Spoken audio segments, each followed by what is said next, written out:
Seconda corsa, 1 miglio per cavalli di 4 anni, sono in 9 dietro l'autostart, 1 Flashmark, 2 Francisco Benal, 3 Fitzgerald F, 4 Fly Lippidalvio, 5 Furiesco, 6 Fantasy Mark, seconda linea, 7 Fuorilegge, 8 Febo Spritz, 9 Falco Trio. I favori sono per Febo Spritz numero 8, Andrea Farolfi in sediolo.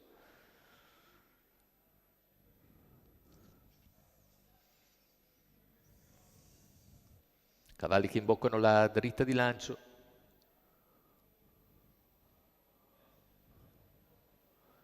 C'è stata la rottura di Fantasy Mark mentre si avvantaggia subito Fitzgerald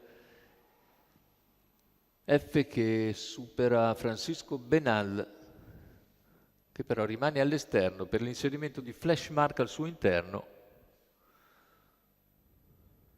Quindi Fitzgerald F in vantaggio dopo i primi 200 metri in 15,1, in scia c'è Flashmark, poi Fly Lippidalvio, per corsie esterne Francisco Benal, mentre dalle retrovie c'è la progressione di Febo Spritz che però si getta di galoppo. L'errore del Numero favorito 8, e viene Febo Spritz, dunque squalificato. Febo Spritz. E così Fitzgerald F continua a comandare la gara nei confronti di Flashmark, mentre ora c'è la terza ruota di Falco Trio che si avventura in corsia esterna per superare Francisco Benal e arrivare a ridosso di Fitzgerald F quando siamo al completamento del giro. Falco Trio deciso, 1-1 e 3 il passaggio agli 800.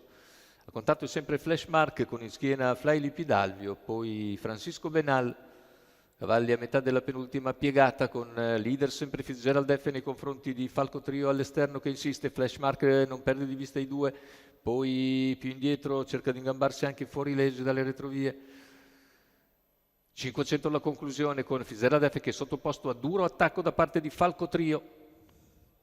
400 al palo con Falco Trio che insiste nella sua progressione, Fitzgerald che ribatte Numero i 7, due alle prese, la Fuorilegge, rottura anche di per squalificato. Fuorilegge.